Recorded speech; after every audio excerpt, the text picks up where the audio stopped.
सुन रहे हैं समाचार एजेंसी ऑफ इंडिया का ऑडियो बुलेटिन। आप सुन रहे हैं समाचार एजेंसी ऑफ इंडिया में शरद खरे से बुधवार 24 जून का राष्ट्रीय स्तर का ऑडियो बुलेटिन। देश में कोरोना के संक्रमित मरीजों की तादाद 4,61,444 पहुंच गई है। इसमें से सक्रिय मरीजों की तादाद 1,85,275 एवं रिकवर्ड मरीजों की तादाद 2,61,545 है। इस बीमारी से हुई मृत्यु का आंकड़ा 14,569 हो गया है। जिन राज्यों में मरीजों की तादाद 5,000 से अधिक है, उनमें महाराष्ट्र में 1,39,010 में से 62,833 एक्टिव मरीज है। इसके बाद दिल्ली में 70,390 मामलों में से 26,588 एक्टिव मरीज, तमिलनाडु में 64,603 मामलों में से 28,431 एक्टिव मरीज, गुजरात में 28,429 मामलों में से 6,197 एक्टिव, उत्तर प्रदेश में 18,893 मामलों में से 6,189 एक्टिव मरीज, राजस्थान में 15,809 में से 3,013 एक्टिव मरीज, पश्चिम बंगाल में 14,728 मामलों में से 4,930 एक्टिव मरीज और मध्य प्रदेश में 12,261 मामलों में से 2,401 एक्टिव मरीज हैं। इसके बाद हरियाणा में अब तक मिले कोरोना के कुल 11,718 मामलों में से 4,964 एक्टिव मरीज हैं। आंध्र प्रदेश में कुल 10,331 मामलों में से 5,423 एक्टिव मरीज, कर्नाटक में 9,721 में से 3,563 एक्टिव, तेलंगाना में 9,553 में से 5,109 एक्टिव, बिहार में 8,180 संक्रमित मामलों में से 2,099 एक्टिव, जम्मू कश्मीर में कुल 6,236 मामलों में से 2,507 एक्टिव मरीज, आसाम में 6,056 में से 2,281 एक्टिव मरीज और उड़ीसा में 5,752 मामलों में से 1,605 एक्टिव मरीज हैं। बाबा रामदेव ने कोरोना महामारी का सफल इलाज करने का दावा करते हुए कोरोनिल नाम से एक दवा कल बाजार में उतारी थी, लेकिन इस पर बाबा को चौतरफा हमलों का सामना करना पड़ रहा है। आयुष मंत्रालय ने अब कहा है कि उसे दवा के क्लिनिकल ट्रायल संबंधी सभी दस्तावेज मिल गए हैं और वह शोध के नतीजों के सत्यापन के लिए इन दस्तावेजों का अध्ययन करेगा। इस पत्र के आते ही अब बाबा रामदेव की प्रतिक्रिया भी आ गई है। उन्होंने कहा कि आयुर्वेद का विरोध एवं नफरत करने वालों के लिए घोर निराशा की खबर। बाबा रामदेव की पतंजलि आयुर्वेद दिव्य कोरोना किट के विज्ञापन पर आयुष मंत्रालय ने रोक लगा दी थी। मंत्रालय ने रामदेव की कंपनी से दवा के बारे में पूरी जानकारी उपलब्ध कराने को कहा था। वहीं उत्तराखंड सरकार से इस आयुर्वेदिक दवा के लाइसेंस आदि के बारे में जानकारी मांगी गई है। कोरोना वायरस के लिए पतंजलि द्वारा निर्मित कोरोनिल दवाई के लॉन्च होते ही झटके पर झटके लग रहे हैं। इस बार उत्तराखंड की आयुर्वेद ड्रग्स लाइसेंस अथॉरिटी ने बाबा की दवा पर सवाल उठाया है। अथॉरिटी के उपनिदेशक यतेंद्र सिंह रावत ने बताया कि बाबा रामदेव की कंपनी पतंजलि को कोरोना की दवा के लिए नहीं बल्कि इम्यूनिटी बूस्टर और खांसी जुकाम की दवा के लिए लाइसेंस जारी किया गया था। यतेंद्र सिंह रावत ने बताया कि उन्हें मीडिया के माध्यम से ही पता चला कि बाबा रामदेव की कंपनी पतंजलि द्वारा कोरोना की किसी दवा का दावा किया जा रहा है, जबकि उन्हें इम्यूनिटी बढ़ाने वाली और खांसी जुकाम की दवा के लिए लाइसेंस जारी किया गया था। श्री रावत ने कहा कि भारत सरकार का निर्देश है कि कोई भी कोरोना के नाम पर दवा बनाकर उसका प्रचार प्रसार नहीं कर सकता है। पतंजलि की दवा कोरोनिल को लेकर केंद्रीय आयुष मंत्री श्रीपद नाइक का पहला बयान आ गया है। उन्होंने कहा कि रामदेव को अपनी दवा की घोषणा मंत्रालय से इजाजत लिए बिना नहीं करनी चाहिए थी। यह भी हैरान करने वाली बात है कि कंपनी को सर्दी जुकाम और खांसी की दवा बनाने का लाइसेंस मिला है और उसने इस लाइसेंस के जरिए बनी दवा को कोरोना के नाम पर लॉन्च कर दिया। फर्जी पासपोर्ट बनवाकर विदेश भाग जाना अब किसी के लिए भी आसान नहीं होगा। विदेश मंत्री एस जयशंकर ने आज कहा कि सरकार इंडियन सिक्योरिटी प्रेस और नेशनल इंफॉर्मेटिक्स सेंटर के साथ चिप वाले ई पासपोर्ट के लिए काम कर रही है। इससे हमारे ट्रैवल डॉक्यूमेंट्स की सुरक्षा बढ़ेगी। उन्होंने कहा कि इसके लिए खरीद प्रक्रिया जारी है। उन्होंने कहा कि अभी तक 488 लोकसभा क्षेत्रों में पासपोर्ट सेवा केंद्र खोले जा चुके हैं और इस प्रक्रिया को तेजी से आगे बढ़ाया भी जा रहा था, लेकिन कोविड-19 संक्रमण के कारण फिलहाल यह प्रक्रिया रुकी हुई है। कुछ ऑनलाइन खेल बहुत ही घातक साबित होते दिख रहे हैं। इसलिए पालकों को अपने बच्चों पर नजर रखने की विशेष जरूरत महसूस की जा रही है। पाकिस्तान के लाहौर में 16 वर्षीय किशोर ने एक लोकप्रिय ऑनलाइन गेम खेलते हुए मिला काम पूरा नहीं कर पाने पर कथित रूप से आत्महत्या कर ली। वरिष्ठ पुलिस अधिकारी गजनफार सैयद ने बताया कि हिंगरवाल में मोहम्मद जकरिया ने पबजी खेल के दौरान उसे सौंपे गए मिशन को पूरा नहीं कर पाने पर मंगलवार को पंखे से फांसी लगा ली।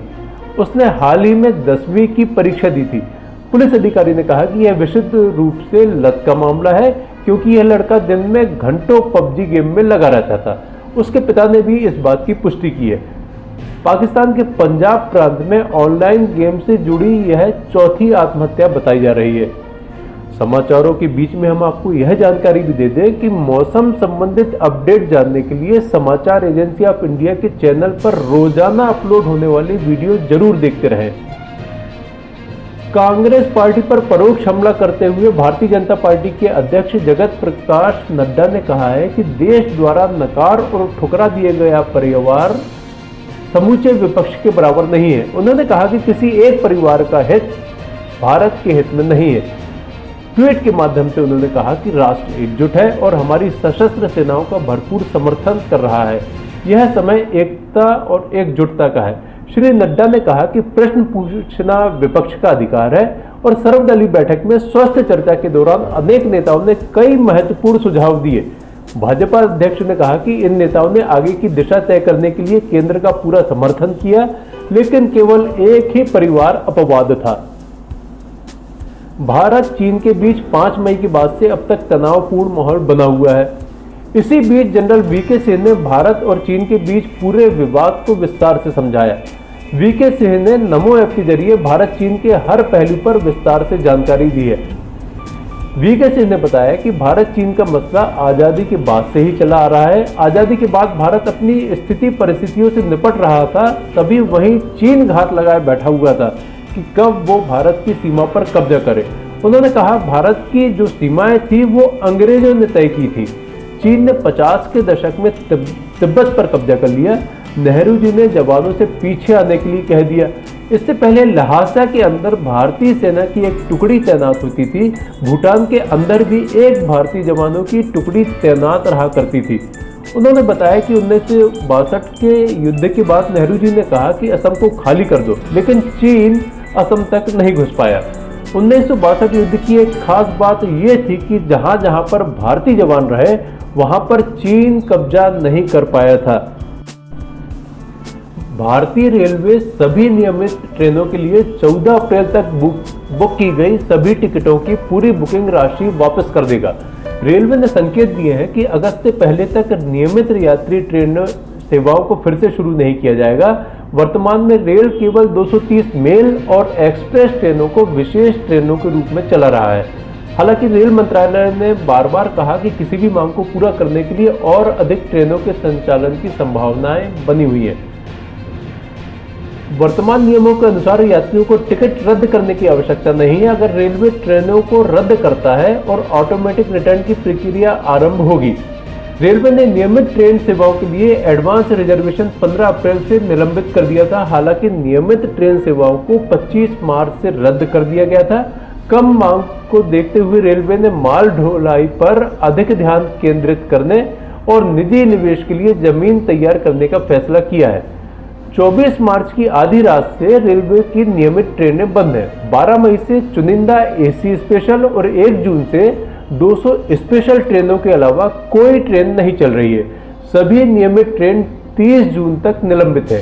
रेलवे के सूत्रों का कहना है कि इस वजह से रेलवे की कमाई 58% तक कम हो गई है। कमाई कम होते ही रेलवे ने भी अपने खर्चों में कटौती शुरू कर दी है। पूर्व में रखे गए रिटायर्ड रेल अधिकारियों को हटा दिया गया है। सरकार ने आज अंतरिक्ष, बैंकिंग और पशुपालन क्षेत्रों में ऐतिहासिक सुधारों की घोषणा की। प्रधानमंत्री नरेंद्र मोदी की अध्यक्षता में हुई मंत्रिमंडल की बैठक में देश में अंतरिक्ष में निजी क्षेत्र की भागीदारी बढ़ाने के निर्णय की पुष्टि की गई। केंद्रीय परमाणु ऊर्जा और अंतरिक्ष मंत्री डॉक्टर जितेंद्र सिंह ने बताया कि सरकार अंतरिक्ष प्रौद्योगिकी के प्रभावी सामाजिक आर्थिक उपयोग के लिए भारतीय राष्ट्रीय अंतरिक्ष संवर्धन और प्राधिकार केंद्र इन स्पेस का गठन करेगी। डॉक्टर सिंह ने कहा कि सार्वजनिक क्षेत्र का उपक्रम new space India limited NSIL अंतरिक्ष क्षेत्र की गतिविधियों को नया रूप देकर इसे आपूर्ति आधारित मॉडल से मांग आधारित मॉडल में बदलेगा। नई दिल्ली में बैठक के बाद केंद्रीय सूचना और प्रसारण मंत्री प्रकाश जावड़ेकर ने संवाददाताओं को बताया कि शहरी सहकारी और बहुराज्य सहकारी बैंकों को रिजर्व बैंक की सीधी निगरानी के तहत लाया जाएगा। श्री जावड़ेकर ने कहा कि सरकार ने उत्तर प्रदेश के कुशीनगर में अंतर्राष्ट्रीय हवाई अड्डा बनाने का भी फैसला कर लिया है। केंद्रीय मानव संसाधन विकास मंत्री रमेश पोखरियाल निशंक ने विश्वविद्यालय अनुदान आयोग से इंटरमीडिएट और टर्मिनल सेमेस्टर परीक्षाओं तथा शैक्षिक सत्र कैलेंडर के बारे में पहले जारी दिशा निर्देशों पर दोबारा विचार करने के लिए कहा है। एक ट्वीट संदेश में श्री निशंक ने कहा कि विद्यार्थियों, शिक्षकों और कर्मचारियों के स्वास्थ्य और सुरक्षा को ध्यान में रखते हुए ऐसा किया जाना ठीक रहेगा। देश के प्राचीन स्वास्थ्य विज्ञान के गुणों और फायदों को दर्शाने के लिए पर्यटन मंत्रालय ने देखो अपना देश वेबिनार श्रृंखला के तहत भारत में वैदिक आहार और मसालों के बारे में कार्यक्रम आयोजित किया। यह वेबिनार भारत में वैदिक आहार और मसालों के महत्व पर केंद्रित था। दुनिया को अभी तक इन खूबियों का अच्छी तरह ज्ञान नहीं है और इन्हें आधुनिक जगत के खान पान से कभी नहीं जोड़ा गया। इस वेबिनार में कुछ इस तरह के आहार के बारे में मिथक दूर करने का प्रयास किया गया है। इस दौरान मसालों के रहस्य को भी प्रकट किया गया। इनसे बने व्यंजनों की तकनीक की भी जानकारी दी गई ताकि पर्यटकों को इनके स्वाद चखने की प्रेरणा मिल सके। देखो अपना देश वेबिनार श्रृंखला एक भारत श्रेष्ठ भारत के तहत भारत की समृद्ध विविधता के दिखाने का प्रयास है। वेबिनार में शामिल विशेषज्ञों ने खाना पकाने के बर्तनों की महत्व की भी जानकारी दी। रक्षा मंत्री राजनाथ सिंह ने कहा है कि भारत और रूस के संबंध विशेष सामरिक साझेदारी पर आधारित है। उन्होंने कहा कि रूस ने आश्वासन दिया है कि दोनों देशों के बीच मौजूदा सैन्य अनुबंध जारी रहेंगे और कुछ मामलों में इन्हें कम समय में आगे ले जाया जाएगा। राजनाथ सिंह कल मॉस्को में रूस के उप प्रधानमंत्री यूरी बोरिसोव के साथ बैठक के बाद मीडिया से बात कर रहे थे। रूस की 3 दिन की यात्रा पर गए रक्षा मंत्री ने आज विजय दिवस परेड की 75वीं वर्षगांठ में भाग लिया। उन्होंने बताया कि भारत की तीनों सशस्त्र सेनाओं के दस्ते का भी परेड में शामिल होना गौरव की बात है। श्री राजनाथ सिंह ने कहा कि उनकी मॉस्को यात्रा कोविड-19 महामारी के बाद किसी भारतीय प्रतिनिधिमंडल की पहली विदेश यात्रा है। अपनी यात्रा को विशेष मैत्री का परिचायक बताते हुए श्री राजनाथ सिंह ने कहा कि कोविड महामारी की तमाम कठिनाइयों के बावजूद भारत और रूस के द्विपक्षीय संबंध विभिन्न स्तरों पर अच्छे हैं। रूस ने संयुक्त राष्ट्र सुरक्षा परिषद में स्थायी सीट के लिए भारत के दावे का समर्थन किया है।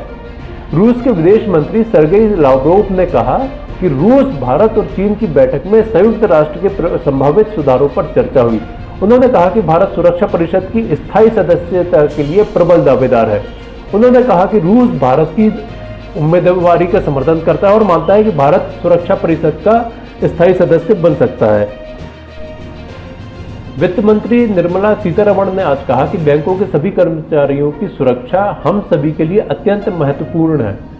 श्रीमती सीतारमण सूरत की उस घटना पर प्रतिक्रिया व्यक्त कर रही थी जिसमें बैंक परिसर में एक महिला बैंक कर्मी पर एक पुलिसकर्मी ने हमला किया था। अपने ट्वीट में वित्त मंत्री ने बताया कि उन्होंने सूरत के पुलिस आयुक्त श्री ब्रह्म भट्ट से बात की है और वे स्वयं बैंक शाखा का दौरा करेंगे और कर्मचारियों को उनकी सुरक्षा का भरोसा दिलाएंगे। श्रीमती सीतारमण ने बताया कि पुलिस आयुक्त ने कहा है कि दोषी पुलिसकर्मी को तत्काल निलंबित किया जाएगा। मिजोरम के कुछ इलाकों में आज सवेरे 8:02 पर 4.1 तीव्रता का भूकंप आया। राष्ट्रीय भूकंप विज्ञान केंद्र के अनुसार इसका केंद्र चंपानई से 31 किलोमीटर दक्षिण पश्चिम में 10 किलोमीटर गहराई में था। आधिकारिक रिपोर्ट में बताया गया है कि रविवार से लगातार चौथी बार राज्य में भूकंप आया है। जानमाल के नुकसान की कोई खबर नहीं है। इस बीच राज्य के मौसम केंद्र ने इस सप्ताह भारी वर्षा और भूस्खलन की चेतावनी जारी की है। आप सुन रहे थे शरद खरे से समाचार एजेंसी ऑफ इंडिया में बुधवार 24 जून का राष्ट्रीय स्तर का ऑडियो बुलेटिन। बृहस्पतिवार 25 जून को एक बार फिर हम ऑडियो बुलेटिन लेकर हाजिर होंगे। अगर आपको ये ऑडियो बुलेटिन पसंद आ रहे हो तो आप इन्हें लाइक, शेयर और सब्सक्राइब जरूर करें। अभी आपसे अनुमति लेते हैं। नमस्कार।